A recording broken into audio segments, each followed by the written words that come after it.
Hey guys, আসসালামু আলাইকুম। আজ আমরা চলে গিয়েছিলাম সোনার বাংলা রিপেলস ক্যাফেতে।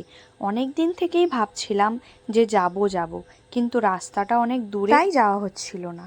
তাই আজ আমরা সাডেন প্ল্যান করেই সবাই মিলে বেরিয়ে পড়েছিলাম সোনার বাংলায় আসার জন্য। আর এটা হচ্ছে কোলাঘাটে। তো সবাই মিলে চলে এসেছিলাম, বেশ খুবই ভালো লাগছিল। আর এইখানে এসে অর্ডার করেছিলাম পিৎজা আর ফিশ ফ্রাই। কিন্তু পিৎজাটা সত্যি বলতে একদমই ভালো ছিল না, আমাদের তো একদমই খেতে ভালো লাগেনি। আর এইখানে নদীর ধারে সুন্দর পুরো মগ্ন হয়ে যাচ্ছিলাম, খুবই ভালো লাগছিল। আর জায়গাটা খুবই সুন্দর। আমরা তো গিয়েছিলাম ইভিনিং টাইমে, তোমরা সবাই সকালের দিকে বা দুপুরের দিকেও যেতে পারো, খুবই ভালো লাগবে। আমাদের তো ইভিনিং টাইমে গিয়ে খুবই ভালো লেগেছে, নদীর ধারে সুন্দর সুন্দর হাওয়া, তার সাথে সবাই মিলে অনেকটা মজা করা, অনেকটা এনজয় করা। আর জানো তো, এইভাবে আমাকে ফ্যামিলির সঙ্গে টাইম কাটাতে খুবই ভালো লাগে। আর এইখানে আমি অর্ডার করছিলাম।